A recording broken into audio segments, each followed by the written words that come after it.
The Warm Earth by Rachel Cox.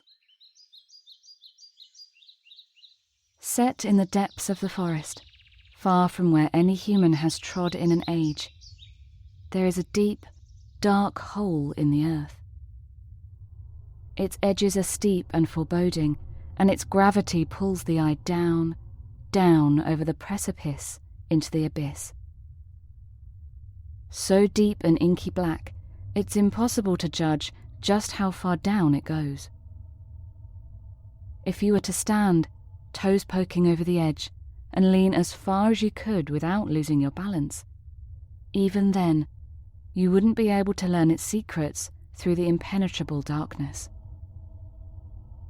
The creatures that bound and skip swiftly along the tree branches and scurry noisily among the roots and leaves skirt the hole with caution, fearing the heart-wrenching, wailing wrath that is erratically emitted from its gaping mouth, especially when the moon is full.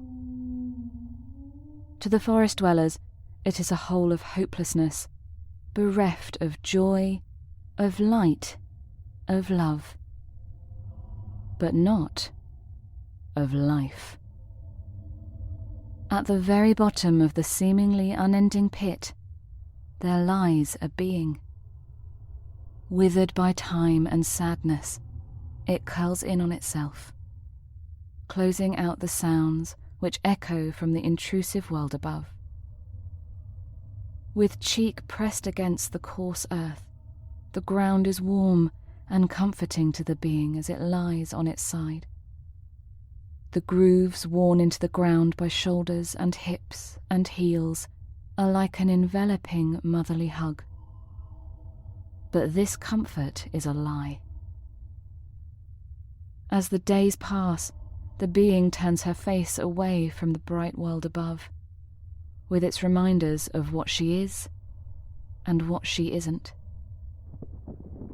The sides of her hole begin to crumble, trickling a rivulet of dark earth, first stroking the curves of her neck, then filling the space between her legs and stomach, connecting them, filling the valleys and leveling the peaks. She is being covered and caressed slowly but surely by the warm earth. She is being buried alive. As the flurries increase, her body is enrobed. Her ears, her nose, her mouth and her eyes are all encircled by dirt rivers, now streaming and pressing, grasping for her. She hears a muffled but distinctly other sound as the last of the earth rolls over her eyes. It is done. She is over. There will be no more. Relief. Suddenly, a clasp of something firm, purposeful, cool and alive. Dexterous fingers encircle her wrist and heave. Another strong limb forces the deathly dirt aside, freeing her from her beguiling, malevolent spell. For the first time in what seems like a lifetime, she looks up and sees the light.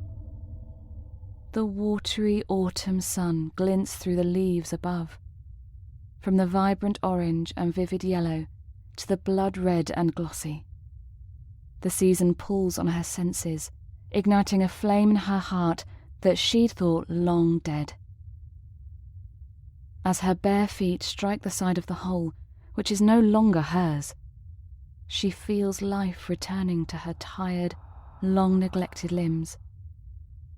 With every climbing, clinging effort, she grows stronger, pushing and scrabbling her way out into the world. As she reaches the summit, she turns to thank her rescuer. But there was only her, alone. Her hands, her body, her will to survive. The warm earth hadn't taken her. She had refused to be buried alive.